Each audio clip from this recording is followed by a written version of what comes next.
Good morning sa inyo mga kapatay gutom. So ito magkakape tayo guys. So medyo nahilo na tayo guys sa gutom. So maginimpla tayo ng kape. Tsaka ito meron tayong Krispy Kreme donuts guys. Binili natin kahapon yan. Magalagay tayong tubig. Ay, hot water sa ating coffee.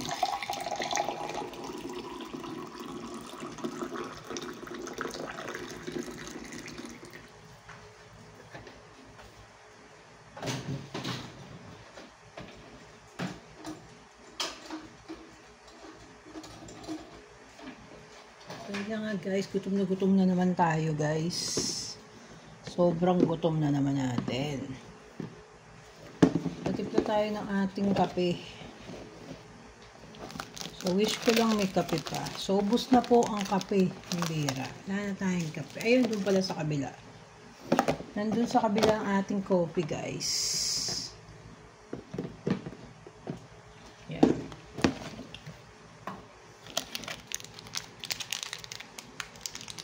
Ginutom na tayo agad guys. Hindi ko pa alam guys, ba't ganito yung tiyan ko? Nakakaramdam na agad ng gutom. Once na matapos kang uminom ng ginger lemon guys, makakaramdam ka na ng gutom talaga.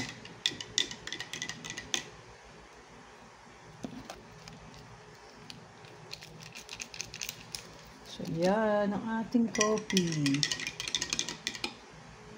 So, hindi tayo masyadong matapang magkape, guys. Ayoko na masyadong mapait. Ayoko ng kapeng mapait, guys.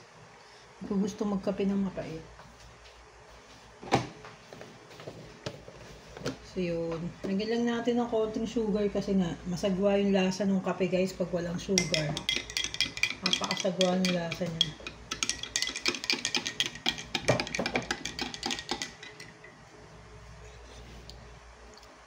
Yan, medyo sumarap na siya guys. Ating kape. So, buksan na natin ang ating Krispy Kreme.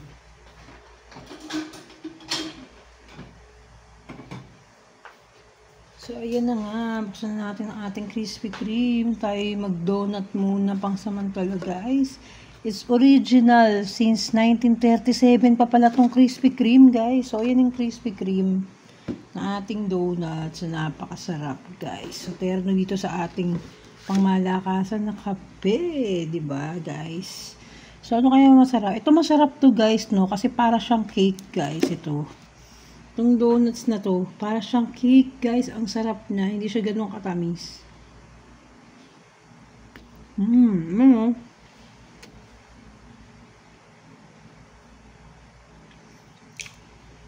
Sa lahat ng Krispy Kreme na donuts nila, ito lang yung nagustuhan ko.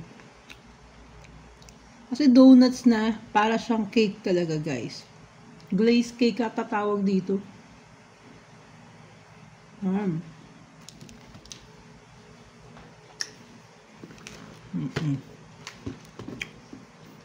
Magkapin muna tayo. Yan. So, ang sarap, guys, no? So, iniisip ko kung saan ako mamimiling mamaya, eh. Kasi kailangan ko mamili din ng mga stock pa, guys, yung mga, ano natin.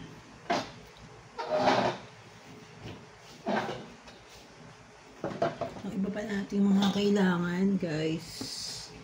Kasi nga, malapit na tayo lumipat sa 4. Lilipat na tayo, guys, ng ating tirahan, guys, no? So, ayan. So, tikman naman natin tong isa.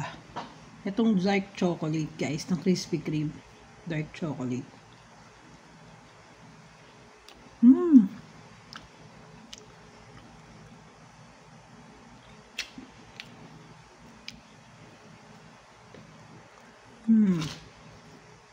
So, yun lang yung mga, nakain ko na kasi yung isa. Yung parang Boston cream, yung ano niya. Kasi wala na ako ibang mapili na donuts flavor nila. So, ang sarap nung donut sa no? Sa kape, sa black coffee. Talagang terno-terno niya, guys.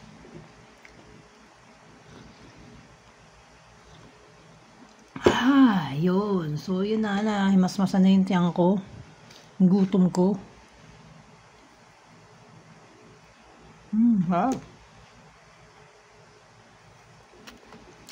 Ang sarap, guys.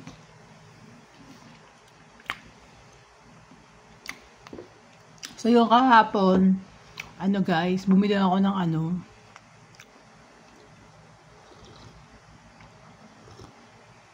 bumili ako ng Renoleum, guys, sa bayan ng Lucena. So nag-tour na naman tayo sa bayan ng Lucena, guys.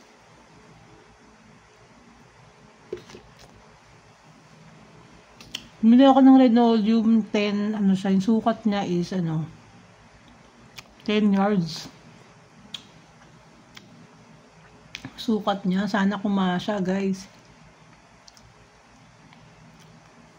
Kalimutan kong dagdagan, guys, dahil kasi nga yung kwarto rin pala namin lalagyan. Sana hindi kapusin. Pero sa kwarto parang yung bricks na lang, yung foam bricks na lang ilalagay ko doon sa kwarto. Pero sana kumasya tong foam bricks na binili ko na 2 set. So, 8 pieces siya. 8 pieces lang. Lang, hindi kumasa. Ano yung mga ganap kahapon? Tapos yung driver, nakakatawa yung driver eh. Ang dami ko pa talagang pupuntahan talaga kahapon. So, narentahan ko na yung driver. Tapos, sabi niya, mga bandang alas 12. Sabi niya, ma'am, magpapalit na kami ng kulay. Parang magpapalit sila, may mga color, pala sila. Pag sa morning, color blue. Ewan ko, tapos pag lunch, iba rin. Tapos pag afternoon, gabi, iba rin yung mga kulay na parang ganon. May color coding sila. Ganon. So yun, alauna daw yung nila. Yung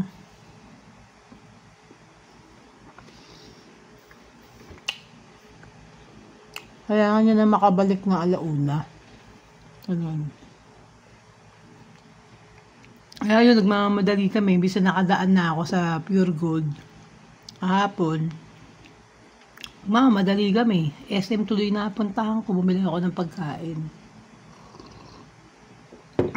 Kasi di na kami nag-stock ngayon sa rep. Dahil kasi nga, wala baka lang, di ba? Kasi malapit na kami lumipat, guys. So, malapit na kami lumipat.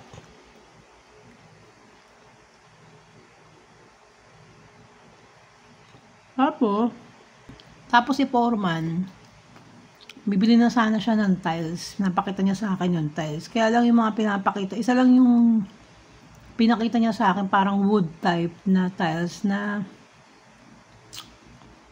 doon malapit sa kitchen ilalagay.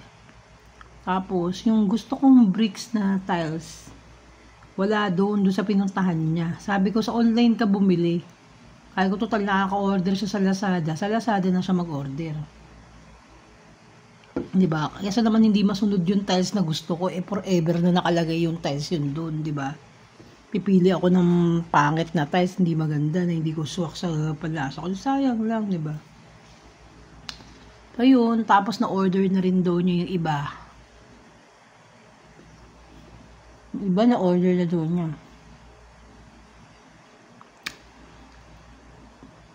Yun.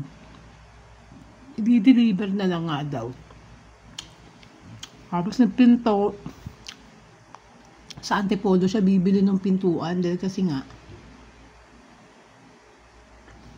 napakamahal ng pintuan dito sa area namin. Grabe daw yung presyo, mahal. So yun, tapos mamaya Friday matatapos na ata niya yung bubong. O ngayon Thursday ito, sabi niya tomorrow, kahapon ko siya kausap. Matatapos na daw niya yung bubong, guys. Tapos palitada na sila. Ayun. So nakalaki na rin yung gastos ko. laki na ng gastos ko guys, kaya sabi ko, ayun yung last na pagagawa ko sa kanya. Total, konti na lang naman yung, yung kailangan. Diba? Yun na lang, wala nang tiles. Hindi ako makapaglagay ng tiles guys sa loob ng bahay. So, linoleum na lang. So, hindi naman importanteng naka-tiles, diba? So, kung mayroon na lang budget ulit, doon na lang magpa-tiles kung gusto mo talaga. Ang importante, may kisame, may kitchen, diba? Sa CR. Munti ko na nga hindi mapalagyan guys nung Wala rin tayo sa CR guys. Binalang ko na lang siya ng yung mga nabibili guys na nilalagay sa CR sa flooring, diba? Yung parang naka-tiles ka na rin nun. Ganon, yung parang plastic lang. Yung hintay ko, in-order namin sa Lazada yung iba. Mga ibang kailangan namin sa Lazada na namin binili. Like yung meron kaming biniling solar. No, solar guys, para tipid sa kuryente. Pakita ko sa inyo. Ito yung solar guys. Yan yung solar na binili namin. No, ikakabit namin. Excuse me, kakabit namin yun doon. So yan, balik tayo sa ating donut guys. So hindi ko masyadong trip yung black donuts guys. Talaga ito lang talaga yung trip ko sa Krispy Kreme yung ganyan. Parang cake kasi siya guys. As in, ang sarap niya talaga. Yun. Tapos yung tamis niya nawala doon sa kape. Nawala doon sa black coffee yung tamis niya. Swak na swak. So yun yung mga kaganapang kahapon guys. No? So sana maging maayos. No? Tsaka kasi yung sa front ng bahay namin, yun kasing doon, maputik kasi guys, yung sa may papasukan. So, may nakaumbok doon na kasi ang kulit nung gumawa nung kubo ko, as in talagang naghukay sila doon, yung hinukay nila, nilagay nila doon sa may gitna. So, ngayon, naging parang bundok ngayon yung naging parang bundok ngayon yung gitna ng daanan, di ba? Pinulang sa utak yung gumawa Parang minadali na para, 'di ba? Makadali siya sa sila, 'di ba? Parang tanga lang talaga. Sorry doon sa term kung tinatanga ko yung gumawa. Kasi talagang mukha talaga silang mga tanga, guys. Ito na naman. Nagagalit na naman si Lola Basyang nito, 'di ba? Kasi dapat niiwasan nating maging tanga, 'di ba? Kung alam natin kung ano yung tama, diba? Kung alam natin kung ano yung tamang gawin, yun na yung gawin natin, hindi pinagmumukha natin tanga yung mga, diba, yung mga tao. Diba? Ganun. Real talk lang tayo, mga gonggong dun, diba? Oo. Yung gumawa nung kubo ko kasi, diba? Nagukay sila dun, tapos yung hinukay nila na mga kung ano naman dun, nilagay nila dun sa gitna, guys. No, naging mukhang madumi nga yung harapan, diba? Alam mo yung para makagawa ka lang ng kubo, makagawa ka lang ng kung anong gusto mo, pusa, hindi mo na aayusin yung the rest, hindi mo na aayusin, hayaan mo ng gano'n. Buti nga yung mga tao ko guys, nung mga tao ni Foreman, nung dumating, naging maayos-ayos pa yung lugar doon guys diba? Kasi nung dalawa binayaran ko, tapos may isang nagmamagaling na nagpo-foreman doon sa paggawa ng kubo. Imagine niyo guys, napakaliit ng kubo ko. No, ang liit ng kubo ko guys. No? Yun, tapos, di ba, nagbakod dun guys doon sa may gilid, nagbakod. Tapos yung sukat pala guys, hindi pala, meron siyang aayusin dun ng sukat. No? Nagmagaling yung tao doon na naggumawa ng kubo. Nagmagaling, hindi niya sinunod yung may-ari na yung babakuran ng gando sa ganyang area, ganyan. So, nagmadali siya. Tapos sinabi ba naman doon, no? Doon sa mga tao doon, yung kubo daw na ginawa ko guys, nakakainit ng ulo guys, talaga sa totoo lang, stress na naman ako boy. No, nagagalit na naman si Lola Basyang, lumalabas na naman yung pagiging mataray ni Lola Basyang. Iniiwasan ko na nga guys na hindi maging mataray, pambira. Pero kung ganung tatanga-tanga talaga, na ginagawa kang tanga, hindi mo mapipigilang hindi magalit guys, 'di ba? Na hindi kumulo yung dugo mo sa katangahan nila, 'di ba? Real talk lang tayo dito lagi, 'di ba? So ganun na nga. Diba? Nagmagaling ang Kolokoy. Sinabi to sa pinagbilang ko ng lupa. Sinabi doon na, sinabi na, pangsamantala lang naman yung kubo na yan Hello, pangsamantala, ganung halaga, pangsamantala. Gigabain din naman daw yung kubo na yun. Yung pinagawa ko, kung Diyos ko. Sa ganung halaga, gigabain mo lang. Ano yun, mayaman ba ako? Diba? Ganun ba akong kayaman para pagiba ko yun? Diyos ko, hindi ko pinagawa yan para, diba? Na ganun-ganun lang. Oo. Parang wala silang malasakit dun sa, mahirap talaga kumuha talaga ng tao, guys, na gumagawa ng, alam mo yun, yung pagkakaperahan lang nila, yung wala silang pakialam doon sa, di ba, pinaghirapan yung perang, yung pinagpagawan doon, sana ginawa nilang tama, di ba? So, meron akong nakita doon sa kubo, yung doon sa kubo na ginawa nila, parang merong, may masagwa doon sa may taas, na gano'n na, putsa, parang tinapalan lang ng kung ano-ano, alam mo yung gano'n. Diba? Sa ganung presyo nung kubo na pinagawa ko, na-stress ako, guys, no? Buti na lang pala sana, diba? Bumili na lang ako ng ready-made na kubo. Diba? Yung kubo na ready-made na, at least, makikita kong maganda. Diba? Hindi yung, Diyos ko, kalit-lit ng kubo ko. Dalawa silang gumawa. Diba? Dalawa silang gumawa doon. Napakatagal pa, guys. Diba? Napakatagal pa nilang gawin, di ba? So, yun. So, yun na nga, guys. Yung taong yun na natarantado talaga siya. Sorry sa term kung nagbumura ako, Kasi yun yung, doon natin siya ma-describe sa pagiging tarantado niya. Di ba? Yun. Yun nga, di ba, yung gumawa ng kubo ko, guys, alam mo, nangyari. Nabalitaan ko, after nilang matapos at mangwarta, nabalitaan ko, sinabi nung asawa na na-stroke daw yung magulang.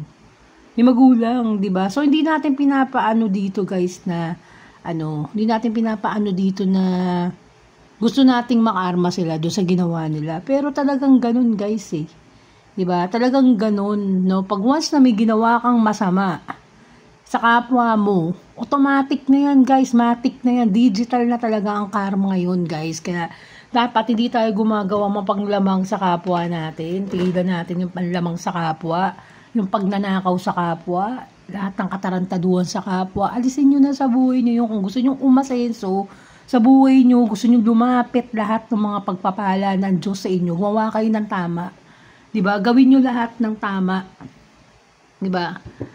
Lahat ng maikakabuti sa kapwa, gawin nyo lahat. Hindi yung di ba, manlalamang kayo ng kapwa nyo, mag-iisip kayo kung paano nyo gudugasin tong taon to, di ba, paano nyo paiikutin tong taon to. Huwag ganun, guys, kasi pinaghirapan lahat yun. Lahat ng mga perang dinibigay nila sa inyo, ini-invest nila sa inyo, katulad dun sa mga nag-invest na mga na-scam, di ba? May mga sumali sa mga pyramid na buwisit na yan, yung mga ganyang networking, di ba? Oh, kahit maliit yung nilabas na pera dyan sa networking ng hinayupak na networking na yan, kahit napaka 2,000 man yan, 500 man yan, hindi natin pinag-uusapan dito, guys, yung amount ng nilabas ng tao. Mapamaliit, mapamataas yan, milyon o piso-piso lang yan. Pinaghirapan ng tao yon para mag-invest do sa mga ganyang mga networking. Kaya dapat, Diyos ko, no? Yung parang wala kayong pakialam na basta't kumita lang kayo, 'di ba? Magkapera kayo ng milyon-milyon kahit yung mga tao pinagdudugas nyo, 'di ba? Pinagdudugas nyo yung mga tao, pinagloloko nyo yung mga tao.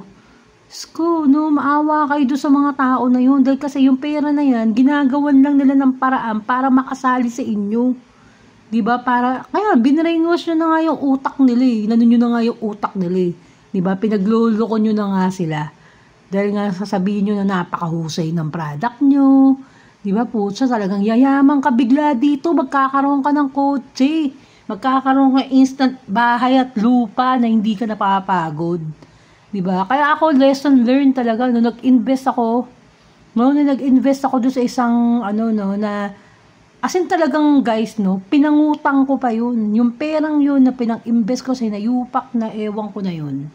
Pinangutang ko pa yun, guys. No, yang hiya nga ako doon sa pinagkakautangan ko eh. Diba? Dahil kasi nga, ayun nga, parang after ko mag-join doon sa hinayupak na yun, parang wala nang kilala yung taong nagpa-join sa akin doon. No? Parang bigla na lang siya nawala. No, pero nung alam niya na meron siyang makukuha sa akin, alam niyo magi-join ako. Puso talagang todo effort siya, guys, no? Todo effort pa siya. Nasusunduin kami, hahatid kami. As in talagang VIP kami, guys. As in, no? Para nang kasi birthday ko pa yun, guys, nangyari yun. Birthday ko pa. Pero mo doon ako nag-celebrate ng birthday doon sa visit na seminar na yun, na pinuntahan namin, seminar. 'Di ba? Oo, parang hindi ko naman na ano yung product na napakahusay nung product. Alam mo yun? Wala, parang ang galing nilang budol. Ang galing nilang kaya huwag tayo magpapaniwala sa ganyan. Merong mga networking guys na, hindi ko naman nilalahat yung mga networking guys na, katulad sa Usana. Yan, pag nag-join ka dyan sa Usana, talagang yan, mabenta yung product nila sa Usana. Ay, hindi pala Usana guys, Quantumin Plus. Nag-join pa siya ako lately pala dati sa Usana. Kami yung kauna-unahan dyan sa Usana eh. Before, nag-start ka ng Usana dito sa Pilipinas, kami mga pioneer dyan sa Usana, nag-join ako dyan. Pero hindi, ginamit ko lang kasi guys, ginamit ko lang yung product niya, sinubukan ko lang sa sarili ko. Kahit ganun kamahal yung produkto na yun, nanay ko rin nag-join sa akin doon. Kahit ganun kamahal yung produkto ng Usana, mahusay, pero hindi makakayanan guys ng mga simpleng tao lang na uminom nun. Dahil kasi yung tablets nun, nagkakalagang 2.5, parang ganun. Pero ito, may pang-alternate talaga tayo na iniinom, yung Quantumin Plus. No? Yung Quantumin Plus, kung nakikita nyo sa vlog ko, yung Quantumin Plus, hindi sayang ang pera nyo dyan pag nag-join kayo.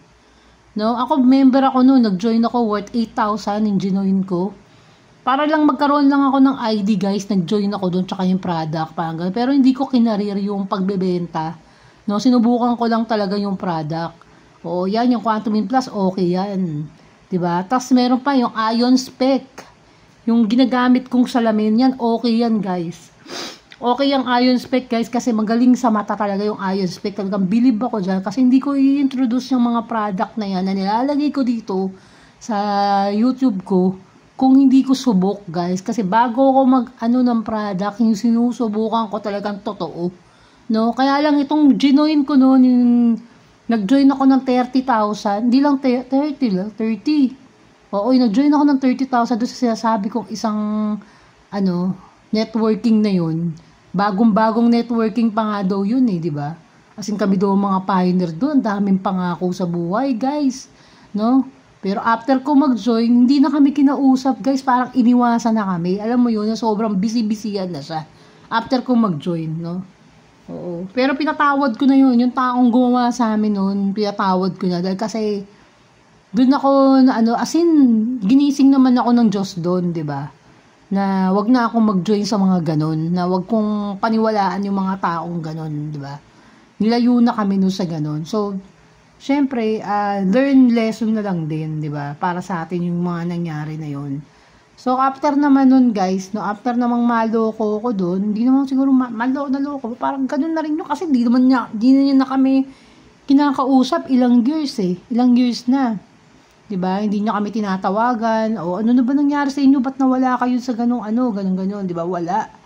Di ba? Wala. As in dead, guys. So, nagkita pa nga kami, di ba? Nagkita pa nga kami ng yung taong yun, pero wala siyang binabanggit about dun sa sinalihan nga namin. So wala tayong sama ng loob dun sa taong yun. No? Kasi nakakaharap naman tayo sa kanya ng harapan, di ba?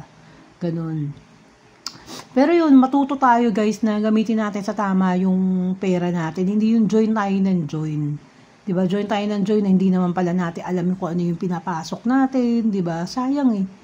Oo, sayang yung perang yun. Oo, tsaka wag tayong titingin agad doon sa yung mga tatamis nilang dila, matatamis nilang mga sinasabi na, mabilis ka makakaano dyan, magkakaroon ka ng kotse dyan, yung ganun, di ba? Wag natin gawin yun, na mang-uto sa kapwa natin, di ba? Iwasan na natin, yung kung gusto nyo ng instant money, wag kayong gumawa ng masama, di ba? Tsaka wala namang instant ngayon eh. Diba? Lahat niyang pinaghihirapan. Tsaka mas masarap, guys, no? Na yumaman tayo, na pinaghihirapan natin yun. Hindi yumaman tayo dahil na sa ganyan. Diba? Dahil na nauto tayo, nangwarta tayo. Diba? Naggago tayo. Sorry dun sa mga sinasabi kong termino, pero yun talaga yung pinakamagandang, diba? Sabihin para maintindihan ng tao. So, ayun na nga. Grabe, ang dami kong sinabi guys, kasi ang dami kong pinagdaanan ko talaga lahat yan. Buti na lang yun, 30,000 lang yun guys, di ba? 30,000 lang yun. Tsaka yung 30,000 madali lang kitain yun. Pero yung tiwala ng tao, di ba, yung pagiging magkaibigan nyo at niloko mo siya, ayun ang hindi na mababalik, no? Meron ng iwas factor doon, di ba? Kailangan mong iwasan na. Di ba? Kasi hangga't hindi siya naghihingi ng paumanhin sa iyo, di ba? Parang wala lang kasi, di ba? Parang ganun-ganun lang, di ba? After ng anuhan, 'di ba? So 'yun, wag tayo magtitiwala agad, guys, no? O bago tayo pumasok sa ganyan, magdasal muna tayo ng ilang beses kung talagang, 'di ba, kailangan ba natin pasubukin 'yun, yung ganung mga pag-networking, ganyan. Pero yung mga ina-advise ko sa inyo, yung katulad ng sa Quantum Plus, mahusay talaga yan, guys. No, gumamit kayo ng Quantum Plus, magbenta kayo, mag-business kayo, pati yung Ion Spec, guys, hindi nagke-sales talk ako dito. Sobrang husay, nakikita nyo naman yung suot na salamin ko, guys. Nakita nyo na sa mga video ko, 'di ba? Kung bakit ako nag-invest doon, binilang ko talaga yung sarili ko noon, kahit napakamahal nung salamin na yun, guys. Hindi naman siya ganun kamahal, 'di ba? Kung tutuusin, hindi siya ganun kamahal. No, dahil kasi kung makakabuti naman sa kalusugan natin, sa mata natin, 'di ba? Bakit hindi natin pag-ipunan, 'di ba? Nakakabili nga tayo ng 'di ba? Gimmick nga yung iba diyan, umiinom, nagyoyosi. Kung iniipon natin yung mga 'yun sa pangbisyo natin, mag-ipon na rin tayo para do sa kalusugan natin, guys, 'di ba? Nakakatakot na yung panahon ngayon na sobrang dami ng may mga sakit, 'di ba? Kaya dapat maging protektado tayo, protektahan natin yung mga sarili natin. Maging malusog tayo, 'di ba? O para maging maayos din yung pag-iisip, makapag-isip tayo ng matino. Kasi pag hindi ka healthy, guys, no? Hindi ka makakapag-isip ng matinunan. Saka dapat sa isang araw, sa araw-araw dahil, guys, nagwo-workout kayo, 'di ba? Kasi tinan mo, pag nagwo-workout ka, 'di ba, nakikita mo yung sarili mong napaka-healthy mo, mo. Diyan na yung, syempre, gumaganda na yung takbo ng utak mo, takbo ng pag-iisip mo. Saka kailangan, yung paligid mo rin, alagaan mo. Like yung sa bahay nyo, dapat hindi ka magulo sa mga gamit, nakaayos lahat yan. Dahil kasi kung ano yung nakikita mo, guys, kunyari ikaw, may mata ka. 'Di ba? Nakikita mo napakadumi ng pamamahay mo, napakagulo ng pamamahay mo. Siyempre, hindi ka makakapag-focus nun sa mga ginagawa mo dahil kasi nakikita mong magulo. 'Di ba? Makakapag-focus ka sa ginagawa mo, no? Kung nakikita mo lahat ng bagay sa paligid mo maayos, no? Makakagawa ka ng matinunon, makakakilos ka ng matinunon, talagang gaganda yung takbo ng buhay mo. Oo, kaya huwag tayong masanay, guys, na ganun, na magulo yung paligid mo, na dumi yung paligid mo. Oo, guys, dahil kasi talaga yun. Stress din yun, dagdag sa isipin. 'Di ba? Kaya ako ayoko nang magulo sa bahay. Gusto ko lahat nakaayos yan. Kasi pag ganyan yung mindset mo, lahat nakaayos yan. Aayos yung takbo ng buhay mo. Hindi yung napakagulo ng gamit mo, nakakalat lahat ng gamit mo, hindi ka marunong mag-ayos, 'di ba? Kaya tinan mo, magulo ang utak mo, hindi ka makapag-isip ng tama. 'Di ba? Diba? Ganun. Kung gusto nyong merong mabago, inuulit ko na naman. Kung gusto nyong merong mabago sa buhay mo, kumilos ka na. Bilisan mo na yung pagkikilos nyo, kumilos ka na. Dahil kasi tumatakbo ang oras. No? Tumatakbo yung oras, hindi natin hawak ang oras natin sa mundo. Diba? Gumawa tayo ng tama. Na ikasasaya ng lahat. Diba? Bigay mo na yung best mo doon sa taong yun. Kung meron kang mahal sa buhay, bigay mo na yung best mo. 'Di ba? Hindi yung nagkukunyari ka pa, 'di ba? Kung hindi mo mahal ang isang tao, bitawan mo na. Kung mahal mo yung isang tao, patunayan mo sa kanya kung gaano mo siya kamahal. Hindi yung pa ano-ano ka lang diyan, 'di ba?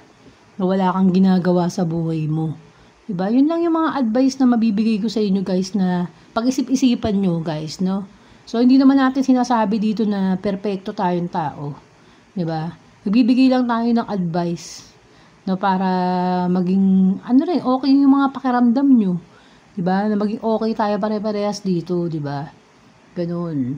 So yun na nga, pagdating ko doon, paglipat na kami, yun na, mag-uumpisa na ako mag-diet, guys. Titigilan ko yung paglamon ng mga ganyang matatamis, guys. No, umpisa na nating mag-diet, 'di ba? So, babalik na tayo dun sa pag-ginger natin. Tapos, yun nga, yung mga isda. Sana mapuntahan natin yung ano doon, yung mga bilya na masasarap na mga seafoods. No, hanggat maaari, pwede tayo mag-steam ng, yun nga, mag-steam ako ng tilapia, mga ganong isda. Oo, di ba? So, yun lang yung mga advice ko, guys, no? Yun lang yung mga na-share ko sa inyo.